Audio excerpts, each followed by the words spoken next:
Any fry $1 at Wendy's. Have you considered what your retirement looks like? Here are some things about retirement that may surprise you. 64% of retirees say they are confident about having enough money to live comfortably throughout their retirement years. Yet according to the Economic Policy Institute, nearly half of families have no retirement account savings at all. In 2017, more than 67% of retirees depended on Social Security as a major source of their income. The average monthly Social Security benefit at the beginning of 2018 was $1,404. Due to health care costs associated with living longer, 26% of workers now intend to keep working until age 70 and beyond, and 10% don't intend to retire at all. The 65 and older group is expected to become larger and have more influence in the future. Have you made arrangements for health care? Are you comfortable with your investment decisions? If you are unsure about your decisions, give the Fouch Wealth Advisory Group, Sam Dickinson, or Brian Basinger a call at 270-651-2663. Investment counseling since 1854. Securities offered by JJB Hillier W. Alliance LLC. Member NYSE, SIPC, and FINRA. Investing in securities involves risks.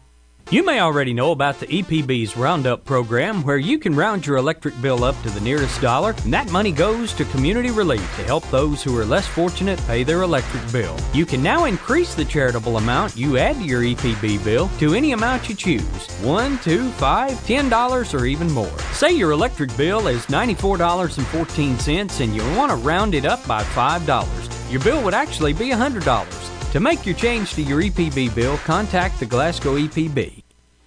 Good morning from WCLU. We're waking up with 44 degrees, a little on the chilly side out there. We'll check in with Ray Stajic, and he will tell us about the way the weather forecast is going to be shaping up here just in a second or two.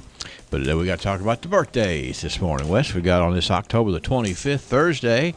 We've got Gilbert Piper celebrating a birthday. Mr. Griffin Jackson, hard to believe Griffin is 8 today. It's David Honeycutt's birthday. Dalton Stevens. Barbara Reed celebrates. Kinsley Norris. Daniel Crumpton. Happy 11th to Daniel. Tina McKinney. Dorothy Wilson celebrates today. It's Larry Joe Thomason. Jared Houchins. Claudia Kuykendall with a birthday today. It's also Karen Harrington. Ashley Freeman is celebrating a birthday today, too. That's where we are, starting it off, 651-9149, 800-956-1023. Online, here we are, WCLUradio.com. 44 degrees this morning. We need to make sure you know where we're going with this weather forecast, because we are going south. And Ray Stajic says... Yeah, that's right. So far, so good. Looks like things are going to work out basically as expected, with our rain coming in tonight and tomorrow. Half inch, maybe a little bit more. There'll be less north, maybe a little more south. Most of the showers should be gone as we look ahead toward tomorrow night. But there'll be another area of weak low pressure coming through on Saturday and Sunday, which could actually bring showers back into the forecast. So not really looking for much in the way of sunshine over the next few days. Most of the rainfall, as I said, though, comes with our system tonight. We might get some brief breaks at times as we go on through the weekend, but it does look like we'll get some more showers around. Better chance as we get into Sunday than Saturday. Lots of clouds today. The rain should hold off. 63. Tonight, rain 48. And some light rain around tomorrow, 55 degrees. Showers ending by tomorrow evening, then cloudy overnight, 45. And some scattered light rain showers around on Saturday with highs in the mid-50s. Sunday, a chance of showers. Sunday in the low 60s. I'm meteorologist Ray Stajic, the Weather Channel, WCLU, your home for local. Thank you, Ray. Yeah, we're talking about rain, but as we look at the WCLU constant coverage and studio radar screen, there's just not much rain out there here in south central Kentucky. It's all back into the nation's midsection right now, but looks like it's going to stay together enough to get in our direction. Let's look at the current conditions. Barometer is dropping from 30.15. Our winds this morning are out of the... out of the northwest at about 5 miles an hour. And we've recorded no precip in the past 24 hours here at the WCLU studios. 44 degrees, round one of local news, live in the WCLU newsroom. Here is News Director Wes Royce. Good morning, Wes. Good morning, Dad. Good to have you back this morning. Glad to be here.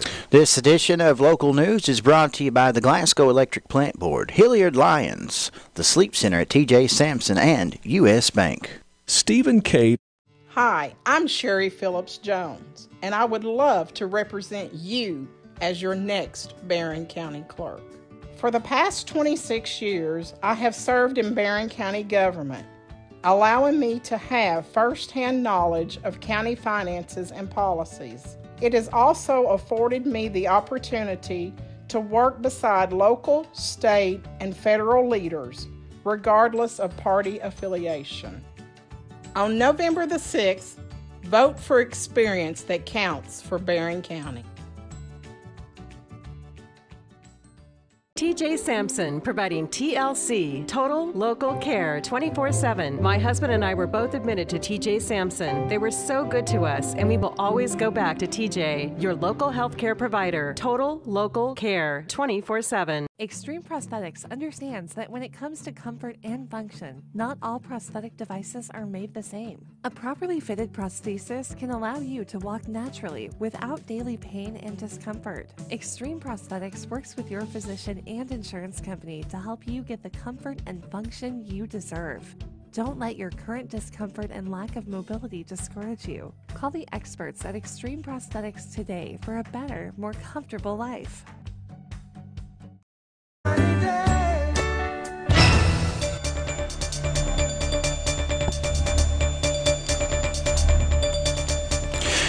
WCLU News Time is 6:12. It's 44 degrees. For WCLU Local News, I'm Wes Royce reporting. Tonight, both the Republican and Democratic parties will host a political forum. The event will begin at 6 p.m. at the Glasgow City Council chambers. 8 different races will have candidates from both parties. In the Mayor of Glasgow race and County Judge Executives race, the candidates will have 2 minutes each to answer 3 questions. The questions will be for both candidates and not specific to the individual. Students from both Glasgow High School and Barron County High School will ask the questions. Joe Myers, WCLU Sports Director and local insurance agent, will be the moderator. Myers will also draw a total of 3 questions of 6 possible from the public that have been reviewed by 4 local media representatives. Myself, Wes Royce, for WCLU, Daniel Sudduth from the Glasgow Daily Times, Jeff Jobe with the Barron County Progress, and James Brown with Commonwealth Broadcasting. Each candidate will be allowed a 1-minute rebuttal as well as an opening and closing statement.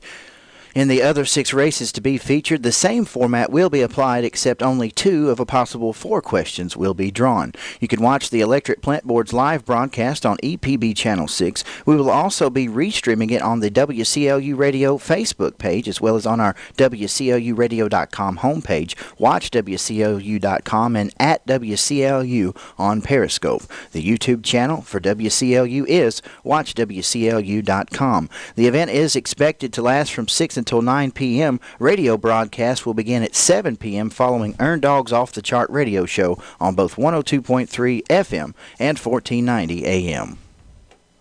I would like to say thank you to TJ Sampson, to the board of directors. Thank you to the judges for forging through and getting a proposal on the table. My vote is yes.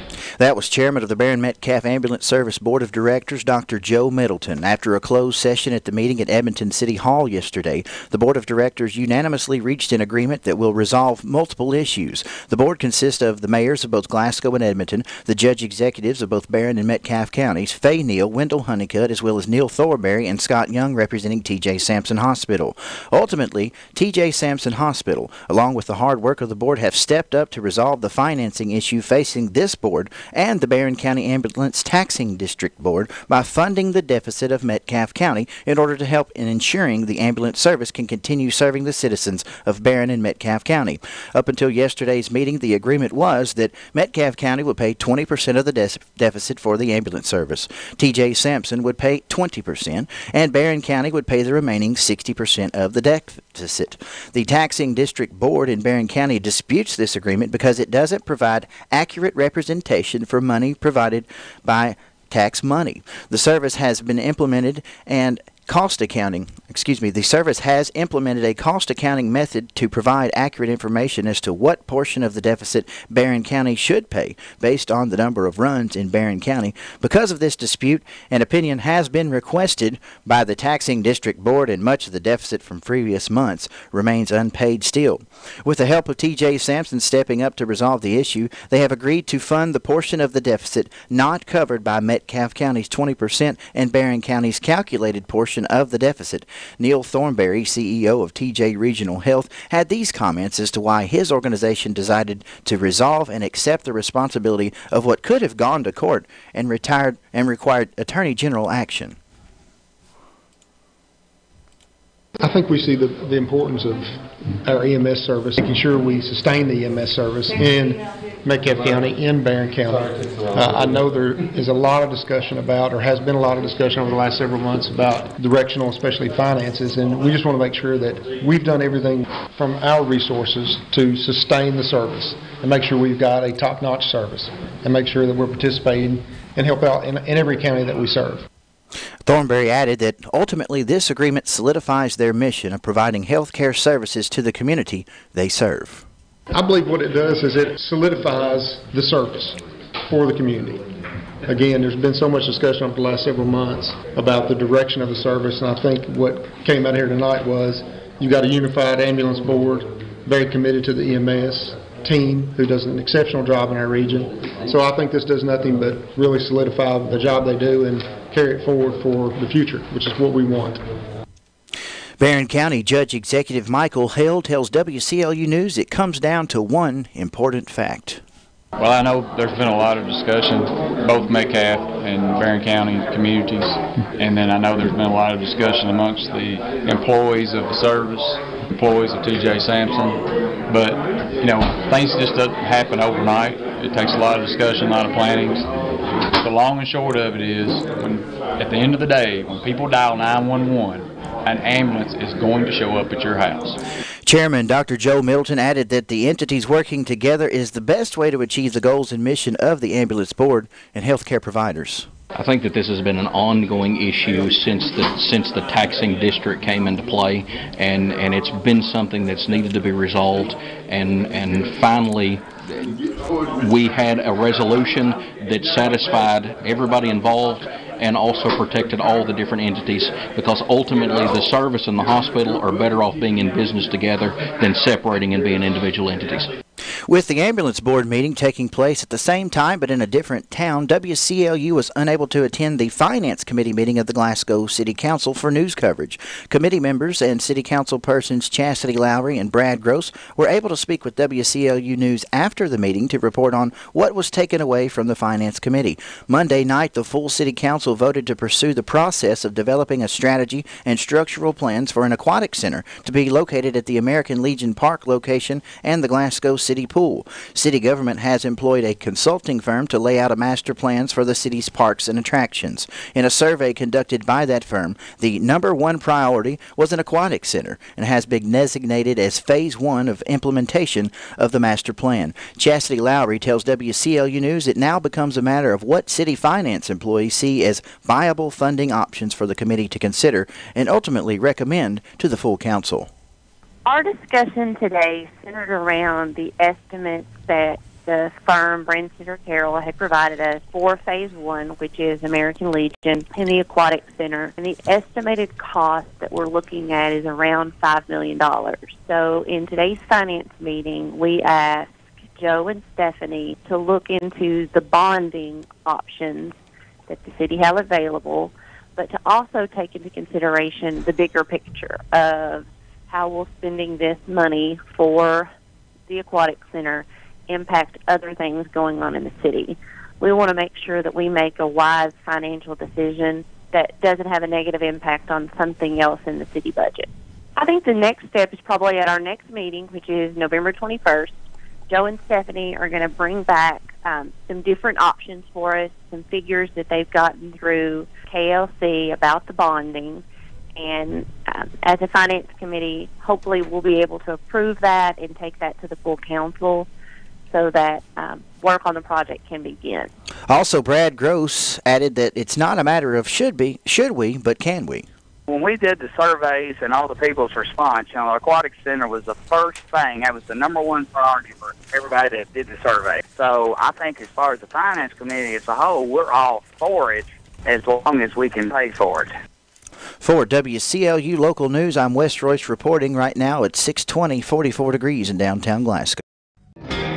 Why the name Fire Pit Spirits? Because your beverage of choice is meant to be enjoyed with good friends. celebrating life, happiness, or just the end of a hard week of work.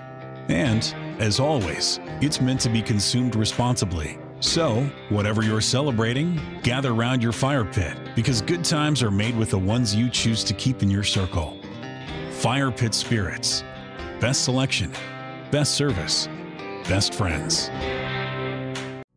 Prior to 2002, there were nearly 100 real property appeals per year in Barron County. I'm Brad Bailey, Barron County PVA. Since 2002, we have averaged less than one appeal per year while meeting all the requirements of the Department of Revenue. That's increased customer satisfaction that the people of Barron County deserve. Join me on November 6th. Allow me to continue to bring you the customer service and efficiency you deserve. Please vote Brad Bailey, the People's PVA. Paid for by the campaign to re-elect Brad Bailey, Barron County PVA. Glasgow Prescription Center is the culmination of my husband's professional career. When he took over GPC, he didn't want to be just good. He'd already done that. He wanted to be great. And I think his patients would agree that he's done just that. Could he get by with a smaller staff? Sure. The gift shop, the flower shop, delivery people, a brand new facility, none of those things are required to have a pharmacy, but that's why it's not just a good pharmacy, it's a great one. I'm really excited to see what Robert is going to do next because I know he's going to put his heart into it. Housing lender.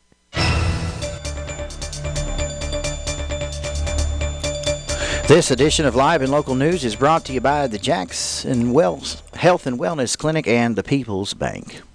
In more local news at this hour, the Bowling Green Warren County Drug Task Force at a joint operation with the Bowling Green Police Department and State Police West Interdiction Team have arrested Carl Gene Jones, age 36 of Bowling Green, for trafficking in a controlled substance first-degree methamphetamine. Also, Jacob Denson, age 18 of Bowling Green, with trafficking in a controlled substance first-degree methamphetamine, tampering with physical evidence, and driving on a DUI suspended license. Following a 2-month investigation of drug trafficking and 2 prior controlled purchases of crystal methamphetamine, this investigation resulted in the arrest of both accused after conducting a 3rd controlled purchase yesterday of 3 ounces of crystal methamphetamine. After the purchase of crystal meth early Tuesday afternoon, detectives were able to obtain a search warrant for 1636 Johnson Drive and 1712 Johnson Drive. In total, approximately half pound of crystal meth, 2 pounds of marijuana, 31 THC vaping cartridges, and a handgun, and over $9,000 in cash was seized as a result of this investigation. The arrest and seizures occurred at 1:30 in the afternoon on Tuesday. Both accused were arrested without incident and lodged in the Warren County Regional Jail. The Drug Task Force says they anticipate several additional arrests in this case in the near future, and it is ongoing. According to Hart County Sheriff's Office, on Monday, the Hart County Deputy Wes England was traveling east on Hardyville Road when a deer struck the cruiser on the passenger side of his vehicle. Sheriff Boston Hensley was first on the scene of the accident. Deputy England was taken to Caverna Hospital and treated for minor injury and released. Hart County Sheriff's Office was assisted on the scene by Hardyville Fire Department and the Hart County EMS. In Area 911 activity over the last 24 hours, the Cave City Fire Department responded to a barn fire on Jenny Road just after 1 o'clock in the afternoon yesterday. Also, the Cave City Fire Department responded to a brush fire on East Happy Valley Street just 30 minutes later at 1:40 in the afternoon. And also, the Austin Tracy Fire Department responded to a brush fire at Austin Tracy and Parsley Road intersection that occurred just after 10 o'clock last night. For WCLU Local News, I'm Wes Royce reporting. Now, here's McKay Bowles with this week's edition of the Scotty Report. Another great week to be a Scotty. Class of 2019 seniors, are you checking the GHS website for scholarship updates? Your guidance department continually adds new scholarship opportunities to this listing. Deadlines and application links are provided. Don't miss out. Several October deadlines are coming up. Congratulations to the following students for being named Students of the Month at the vocational school: Zing Lang, CAD, Dalton Whitlow, HVAC, Giovanni Matteo, Health Sciences, Emily Mamahat, Information Technology. Beta students, the first installment for convention is due at the end of the month. It is $25. See Miss Roberts. Attention students, November 2nd is the deadline to register for the December ACT. Gala is November 10th. Tickets will be on sale November 7th and 8th only. You must have all debts paid off before purchasing your ticket. Permission forms will be available soon. Good luck to our Scotty cross country team as they compete in the regional meet in Elizabethtown this Saturday. Congratulations to the Scotty football team for their 53-0 district win over Metcalfe County. The Scotties will visit Elizabethtown this Friday. Kickoff is at 7. Good luck to all the Scotty athletes as they compete this weekend. This has been McKay Bowles for this week's Scotty Report. Shine on, Scotties, and stay true to the blue. The Glasgow Scotty. Who will be the future face of Pedigo Lessenberry? Through expert analysis, we've confirmed their potential. With intense training, we've prepared them for any occurrence. We've taken their strengths and made them stronger. Now it's time to see what they're made of. Presenting the future face of ISU Pedigo Lessenberry Insurance. Hello, I'm Jared Pursley. And I'm Daniel Bird. And we're more than prepared to serve you here at ISU Pedigo Lessenberry Insurance. Growing with a proud community since 1902. Sales and service. From the Kentucky News Network, I'm Jaleesa Chapman. A fatal shooting at a Kroger grocery store in Kentucky has left 2 people dead and a suspect in custody. Jeffersontown Police Chief Sam Rogers says authorities have not determined a motive for Wednesday's shooting. At this point, we're looking into all factors relating to the shooting. We're investigating and interviewing multiple witnesses, and the investigation is ongoing. 51-year-old Gregory Allen Bush is facing 2 murder charges and several wanton endangerment charges. Rogers says the male and female victims died at the store. A bill intending to aid in combating Kentucky's opioid crisis is signed into law. President Trump Wednesday signed the bill that will bring more resources to fighting the epidemic. The Support for Patients and Communities Act is a strong effort to handle a difficult problem. Kentucky has now seen more than 2,000 reported cases of hepatitis A since the outbreak began a year ago. The state health department's latest report says the 2 most recent weeks of data show the 2 highest number of reported cases. Kentucky saw a record 87 reported cases the last week of September and 83 reported cases the first week of October. Some of the hardest hit counties are in southern and eastern Kentucky. Carter County has the highest incident rate with more than 4 cases per 1,000 people. Other counties with more than 2 cases per 1,000 people are Boyd, Elliott, Martin, Montgomery, and Whitley counties. 14 people have died as a result of the outbreak, and over 1,100 have been hospitalized. I'm Suzanne Duval. And there was no big winner in Wednesday's Powerball drawing. Saturday's drawing is expected to have a $750 million jackpot. That should put it among the top 4 jackpots in U.S. lottery history. I'm Jaleesa Chapman. This is the Kentucky News Network. It's a car wrap scam on Facebook. A local consumer was contacted through Facebook and offered money if she would wrap her car in an advertisement for a beverage. Here's how the scam works. You see a social media post or you receive a message that appears to be from a friend. The company hiring you sends you a check for more than what they agreed to pay you. The company tells you to deposit the check and wire the rest of the money back. Don't fall for it. The check is fake and you will owe the bank money. Hi, I'm Rihanna Smith-Hamblin with the Better Business Bureau. For more tips, go to bbb.org. Getting a buzz on happens. Lessenberry Do-It Center is Glasgow's only locally owned hardware store, and that means a lot to me. Lessenberry's has been in business for over 100 years. I walk in the store, they know who I am, and I get the help that I need. For me, Lessenberry's is the easiest place for me to shop, simply because it's a local family-owned business, and I feel comfortable when I'm there. And I'm glad there's still a place like that in Glasgow I can go to.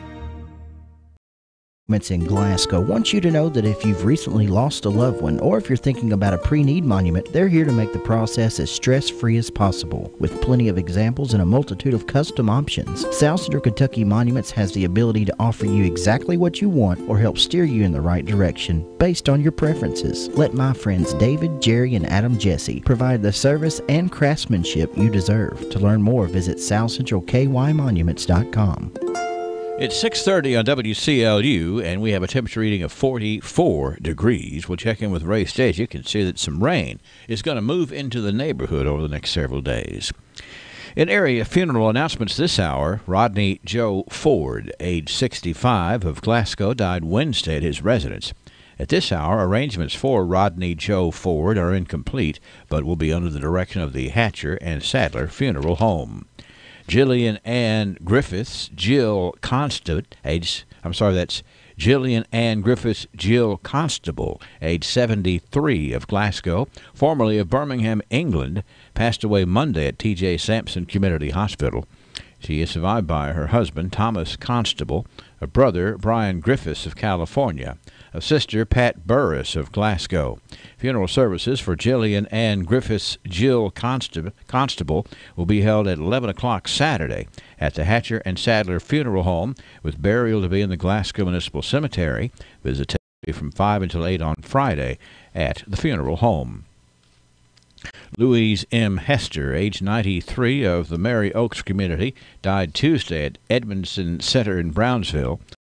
She is survived by her daughter, Sandra Arlene Skaggs of Brownsville, son-in-law Tom Steen of Mary Oaks, 2 grandchildren, Angie Hughes and Willard Nicholas Skaggs, both of Cleveland, 3 great-grandchildren, Lincoln David Hughes, Ivy Brooke Skaggs, and Tinsley Carol Skaggs, all of Cleveland, a sister-in-law, Nettie McDonald Campbell of Louisville. Funeral services for Louise M. Hester will be Friday afternoon at 1 p.m. at Hatcher and Sadler Funeral Home. Burial to be in the Happy Valley Memorial Gardens. Visitation will be at the funeral home from 2 until 8 p.m. today, and Friday from 9 a.m. until time for services. Frankie Ashley, age 80, of Brownsville, died Tuesday at the Medical Center in Bowling Green. He was retired from Eaton Corporation as a machinist. He was a member of the Sweden Missionary Baptist Church, Washington Meredith Masonic Lodge, number 355 F and AM, and the chief of Union Steward. He was well known for his accomplishments in trap shooting and being the pitcher of the Southern Kentucky American Legion junior baseball team that won numerous state championships. He is survived by 3 sons, Lee and Jeff Ashley of Bee Spring and Shane Ashley of Brownsville, a stepdaughter, Jennifer Rumsey of Bowling Green, a grandson, Jasper Ashley, 3 step-grandchildren, Rob Hogan, Gabby Rumsey, and Lily Brandstetter, and 3 brothers, Michael Ashley of Mayfield, Minor Ashley of Sweden, and Timmy Ashley of Mammoth Cave. Graveside service for Frankie Ashley will be held at 11 o'clock Friday at the Sweden Church Cemetery, and terminus to be in the Sweden Cemetery. Visitation will be from 3 until 8 p.m. today and from 9 until 10:30 on Friday at the Patton Funeral Home's Brownsville Chapel. A celebration of life service for Joyce Tommy Edwards, age 83, of Smiths Grove, will be at 11 o'clock Saturday at the Smiths Grove Christian Church under the direction of the Hardy and Son Funeral Home. The Tommy requests donations be made to the Humane Society in her memory. Funeral services for Christopher Allen Shaw, age 47, of Glasgow, will be Friday morning at 11 o'clock at the A.F. Crow & Son Funeral Home. Burials to be in the New Salem Cemetery. Visitation from 4 until 8 today and Friday until time for service. Funeral services for Joseph Vincent Martin, 79, of Louisville, will be Friday at 1 o'clock at the Chapel of the Seagull Funeral Home. Burials to be in the Horse Cave Municipal Cemetery. Visitation today from noon until 8, continuing after 8 a.m. Friday at the Seagull Funeral Home until time for services. Funeral service for Harold S. Stewart, age 86, of Sunfish, will be this afternoon at 1 o'clock at the Shrewsbury General Baptist Church, and terminus to be in the South Cemetery. Service for Madge Lee Woods Stewart, age 92, of Tompkinsville, will be today at 1 o'clock at the Strode Funeral Home in Tompkinsville. Burial to follow in the Mount Poland Cemetery. Funeral services for Billy Joe Caudell, age 88, of Horse Cave, will be this morning at 10 o'clock at the Wynn Funeral Home. Burial will follow in the Horse Cave Municipal Cemetery. Obituary information is available 24 hours a day, free, online, WCLUradio.com. No login is necessary. November the 15th is a date you'll want to mark on your calendar. November the 15th is the date for the Sneed Family Homecoming.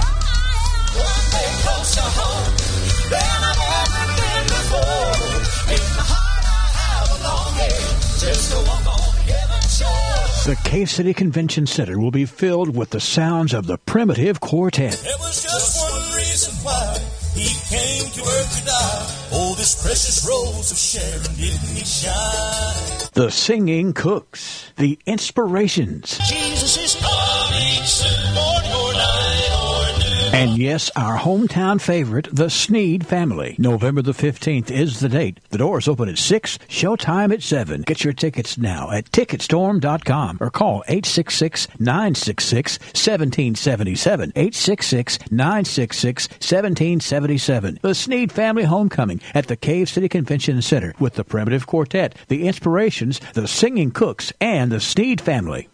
44 degrees, WCLU at 6:36. Why don't we go ahead and explore the way the weather forecast is going to be shaping up today? We got Ray Stajic, who is watching the rain move in this direction. Not really looking for much in the way of sunshine over the next few days. Most of the rainfall, as I said, though, comes with our system tonight. We might get some brief breaks at times as we go on through the weekend, but it does look like we'll get some more showers around. Better chance as we get into Sunday than Saturday. Lots of clouds today. The rain should hold off. 63. Tonight, rain 48, and some light rain around tomorrow, 55 degrees. Showers ending by tomorrow evening, then cloudy overnight, 45, and some scattered light rain showers around on Saturday with highs in the mid-50s. I'm meteorologist Ray Stajic, the Weather Channel, WCLU, your home for local. Thank you, Ray. We've had zero precip in the past 24 hours. The constant coverage in studio radar screen is showing a little light shower activity in the central part of the country, but not going to give us any problems here for a little while here in south central Kentucky.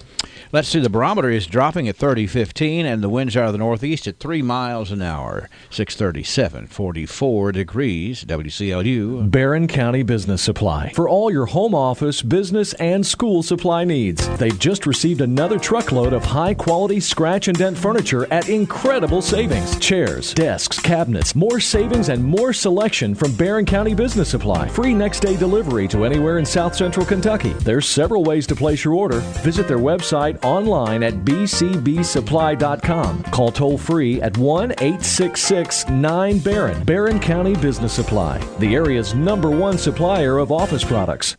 The fall harvest season is at its best at your year-round produce market. Ken Davis & Sons Produce in Glasgow. Hi, I'm Fred Parrish Look here at those. Parrish Carpet in Glasgow, Kentucky. My parents started this business over 50 years ago, so we know flooring here at Parrish Carpet. We have a large showroom and a big selection in stock. We do custom binding and we do free estimates. We've served a lot of people in the 50-plus years, and we'd like to thank each and every one of you. So if you have a flooring need, come see us at Parrish Carpet. Hi, I'm Helena Chase Birdwell. I was raised right here in Barron County, and generations of my roots grow deep here. I have spent my career serving people in local, state, and federal government offices, and I want to continue that by serving you, the people of Barron County, as your next Barron County clerk. If elected, I will bring fresh ideas to the office while continuing the excellent work the office already does. On November 6th, I need your support. Vote Helena Chase Birdwell for Barron County Clerk. Cut 6-ounce sirloin cooked to order with a choice of fried or grilled shrimp. Served with 2 side items, delicious rolls and honey, plus endless peanuts. Get your sirloin and seafood fix only at Colton Steakhouse and Grill in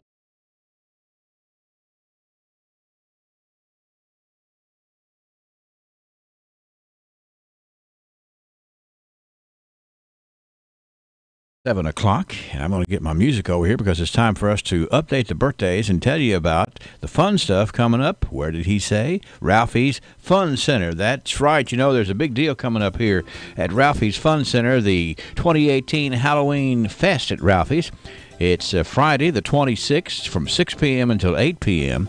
You purchase a $10 game card for $5 to be used that night between 6:30 and 9. Also, a costume contest for a newborn up to 10 years of age. That'll start at 7 o'clock. Call the Glasgow Rec Department for more information, 651-3811. Well, let's see. I want to tell you about birthdays for Kenny Rich today. Gloria Boyd, we understand from the email, Gloria Boyd is 48 today. It's Jessie Lee Hurt's birthday. Jessie Lee's sister-in-law called up to wish you a happy birthday today. It's Ashley Freeman. Karen Harrington has a birthday today. Mrs. Ralphie's Fun Center. Dr. Claudia Kuykendall has a birthday today, too. Congratulations. Jared Houchins, Larry Joe Thomason, Dorothy Wilson, Tina McKinney, Daniel Crumpton, who is 11 today, Kinsley Norris, Barbara Reed, Dalton Stevens, David Honeycutt, Mr. Griffin Jackson. Griffin is 8 today. Gilbert Piper has a birthday today, too. And I think that's the list in its entirety until you tell us more at 651-9149 or 800-956-1023 or online here at WCLUradio.com. 20 till 7, 44 degrees. Coming up, the next big thing, the archives for the morning. So get ready to go with us here on WCLU and learn about our past. Thanks to Ralphie's Fun Center for sponsoring the birthdays. Do you use a debit card? Do you get paid by direct deposit or have a monthly bill set up for auto payment? Do you like the convenience of online banking and the efficiency of e-statements? If so, Citizens First Platinum Plus checking account is for you. Stop by Citizens First today to open your Platinum Plus account and start earning real interest on your money. Qualifications must be met each statement cycle to earn premium interest rates. Required minimum opening deposit of $100. Interest earned, compounded, and paid monthly. Interest rate is subject to change. Must be a Kentucky or Tennessee resident. One account per Social Security number. Member FDIC. Why do you choose the pharmacy you use? Is it because of someone you know, or is it short wait times? Highland Pharmacy has considered all of these things that make your experience at the pharmacy pleasant. With a top-notch staff of pharmacists and techs you know and trust, 2 drive-through windows, and a commitment to not making you sit and wait any longer than necessary, you can see why so many choose Highland Pharmacy, and we invite you to come see us for your next prescription. Highland Pharmacy, just over from the TJ Health Pavilion, 301 Rogers Road. Call 270-629-4300.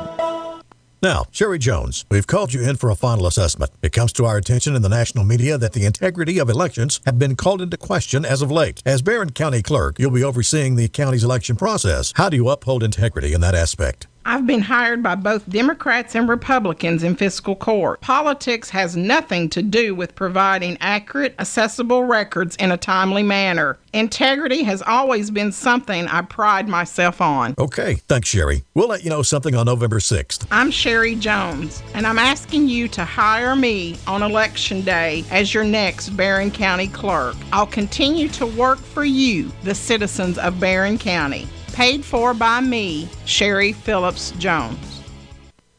It is 44 degrees, 6:43 today. By special request, we are patting on the back Miss Geneva Good. Now, Miss Geneva Good celebrated her 93rd birthday back on October the 16th. And her kids, this is from her son Bobby, but all of her kids I know chime in right here to wish their mom a happy 93rd birthday back on October the 16th. She is a very nice lady, good as gold. It's one of those special deals.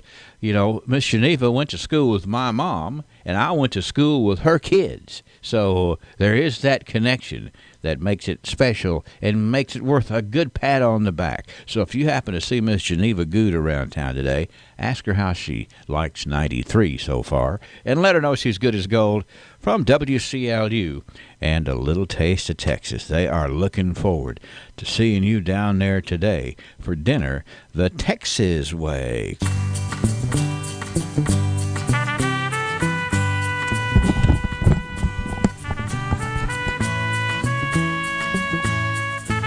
Down memory lane, we're going backwards after we move forward with this word from the sponsor of the archives, Joseph A. Wade Industrial Hardware Services. 15,000 inventory items, custom brake hoses while you wait, cylinder repair. Is there anything Joseph A. Wade can't do? Well, one thing's for sure, Joseph A. Wade Incorporated serves a large community of people who believe there's no job they can't do, and that's the same attitude Joseph A. Wade has in their line of work. So for the smallest screws, Allen wrenches, or drill bits, or even a 5-stage hydraulic cylinder measuring 25 feet in length, Joseph A. Wade's motto, no problem. Joseph A. Wade Incorporated, 311 Industrial Drive, Glasgow.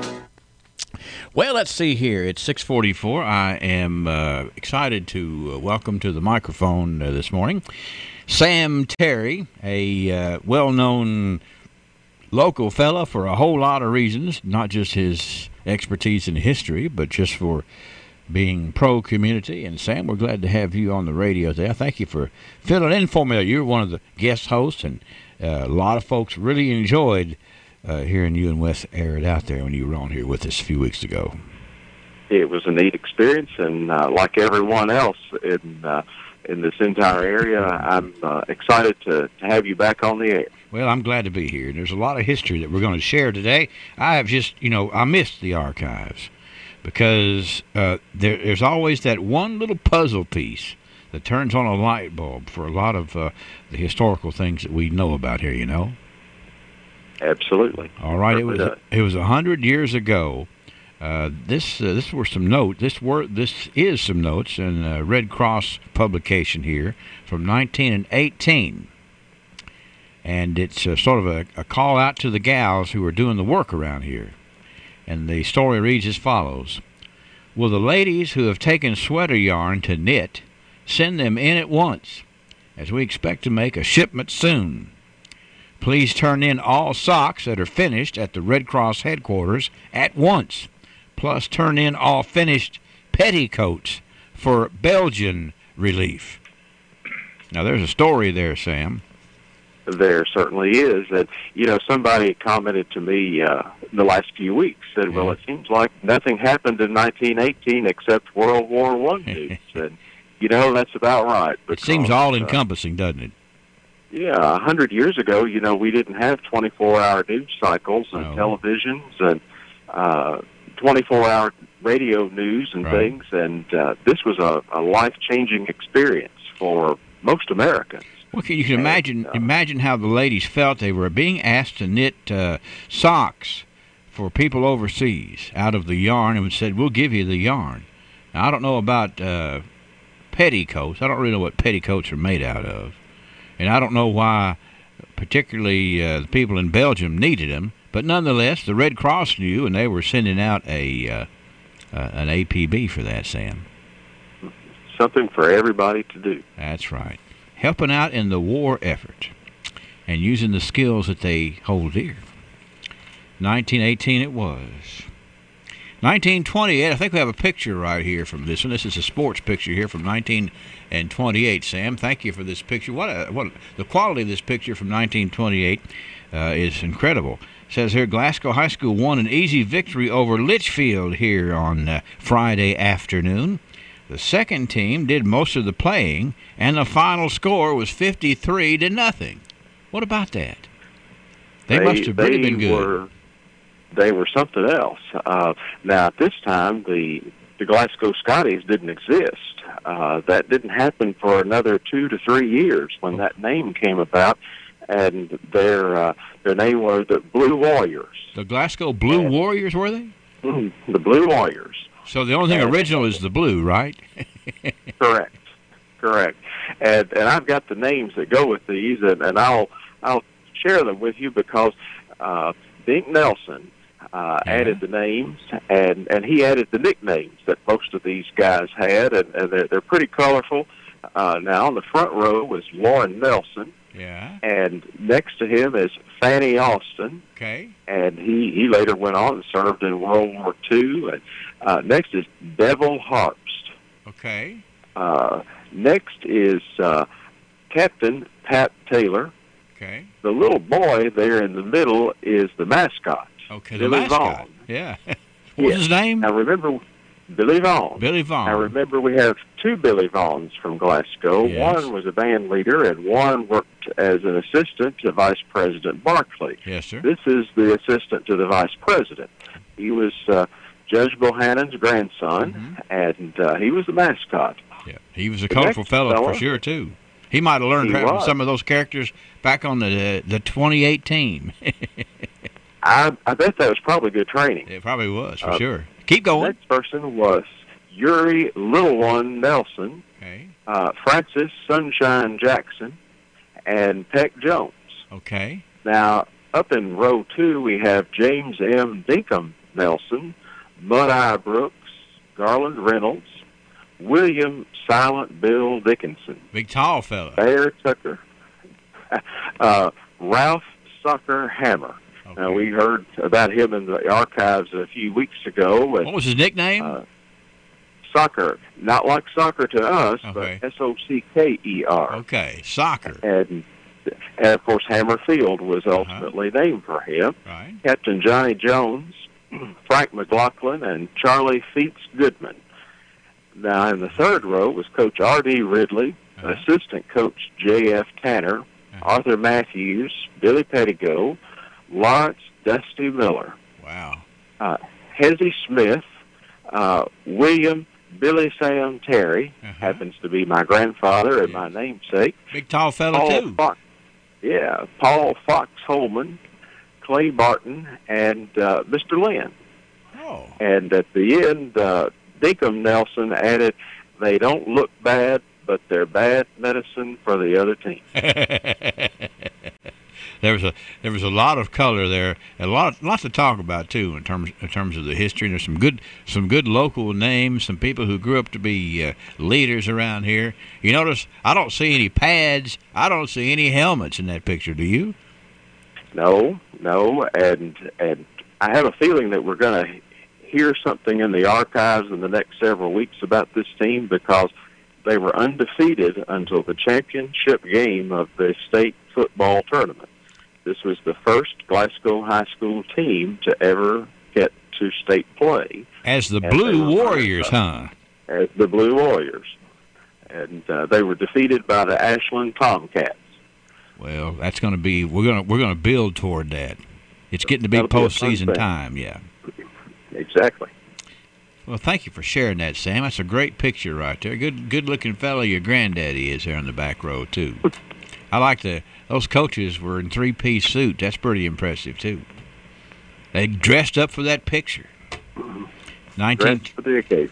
1928 it was.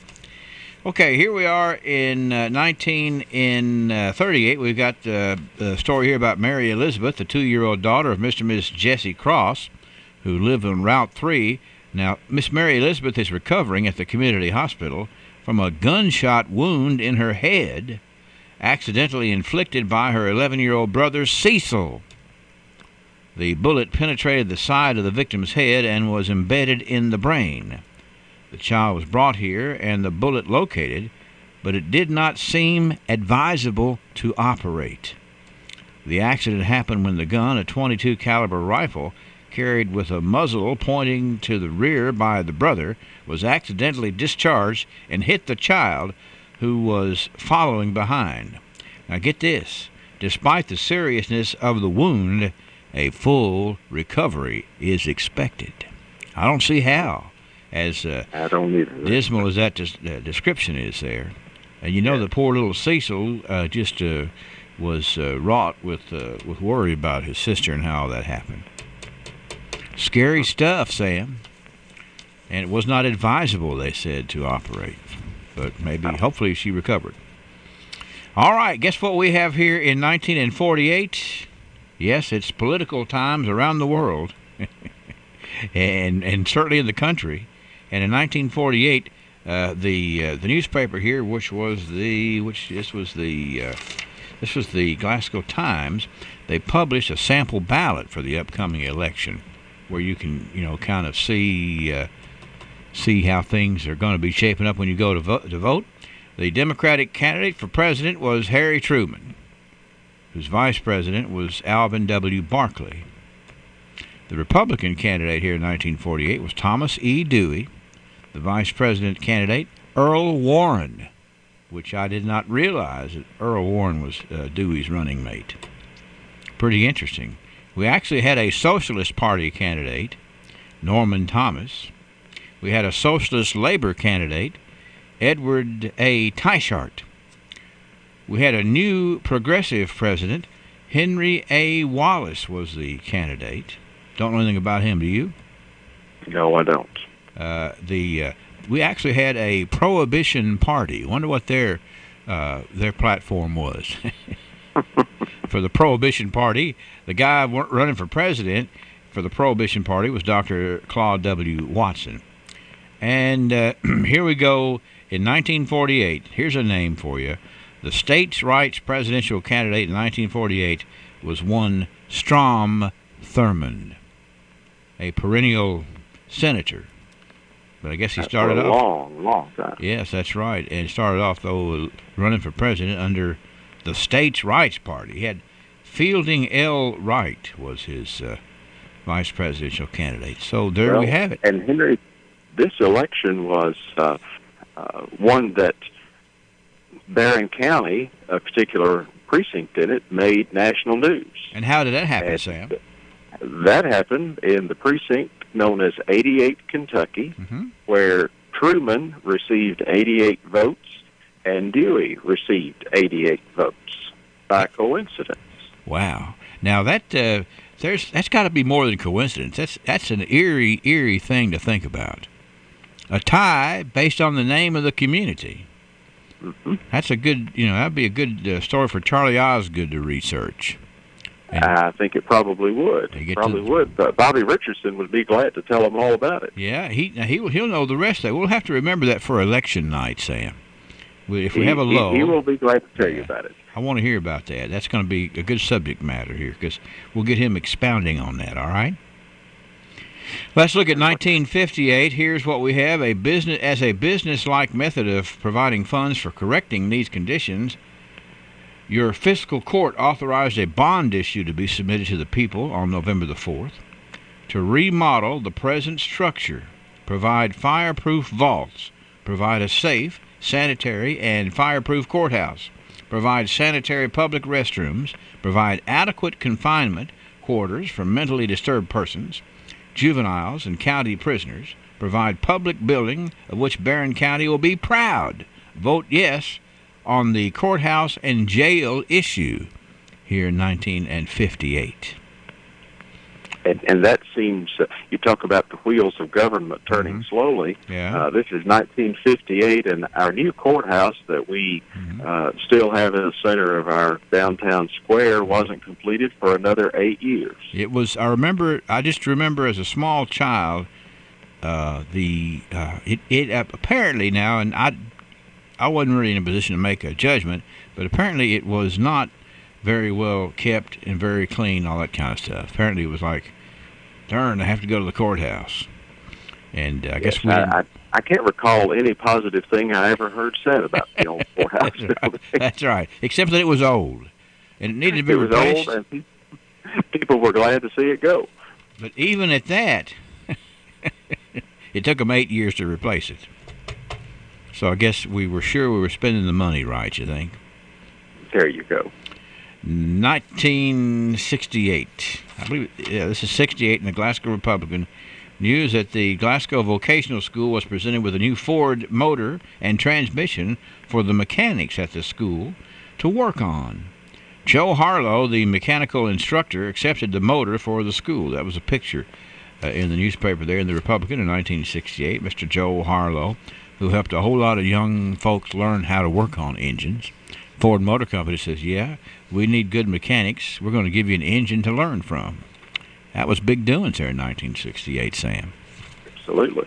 1978, there was an advertisement in the Glasgow Daily Times showing at the cinemas 1 and 2. Sergeant Pepper's Lonely Hearts Club Band, which was a interesting movie indeed. Foul Play was showing at the Star, and The Last Hard Men and Damien Omen II showing at the cinema. You know, if you were going to see all of those, you better get on with it because they probably weren't here all that long. That's true. 1978, I missed it. You know, I remember new movies come out, people would wonder if you've seen it, and no, I didn't get there while it was here. So, you know, it's like we had no chance to see it if we didn't see it while it was here. Unless, of course, we made a big trip to Louisville or something to see it. Let's see. This is today's list. President Ronald Reagan spoke to a packed house in Diddle Arena on Friday. I remember that. I remember because this is 1988. Wes would have been 4 years old, and we were living in Bowling Green, and we saw President Reagan's helicopter fly over our house, and we have a picture of it. It's a blue sky with a little dot, but inside that little dot is President Reagan flying to Diddle Arena. That was in 1988. But, you know, you'll never forget those things. No, you don't. You don't. And 1998, what do we have here? We've got an auction sale coming up. This is the season to auction things, and this one is going to be the Glen Eyre Farm, which was, I never knew how big it was, but 313 acres, that's a big farm. Out on Highway 90 in Cave City and Highway 685. Of course, that belonged to Dr. William Wells. Dr. William Wells, famous optometrist, ophthalmologist, and just an all-around good fella. And helped a whole lot of folks. I've heard some really interesting stories about Dr. Wells, about, in Korea, checking lines and lines of Koreans for glaucoma and things of that nature. That's how good he was. And he had a big farm there, too, 313 acres. He did, and for folks who might not realize it, the roadage part of that road frontage of that farm is now a housing development. Yeah, that's right. They've built a lot of nice houses in there. Cave City. But it used to be just a place it used to be just for horses. Mm-hmm. And let's see, finally 10 years ago there were 300 participants who showed up this day in 2008 for the Barron County Heart Walk at Beaver Trail. That's a great crowd and a very important walk indeed. All right, Sam, while we've been talking, I had a lot of pieces of paper handed to me. Also, let's see here. Wes tells me he needs to make an announcement here at the end of the archive. So you take off and announce, sir. All right. So we had an issue here with our stream machine for our Glasgow EPB listeners and the Facebook Live. It's happened once before. It requires us to restart our stream machine. So we will do that at the conclusion of the archives and hopefully be right back up in time for trivia. Okay. Well, we're concluding the archives. And, Sam, thank you so much for being a part of this today, sir. It's good, and it's good to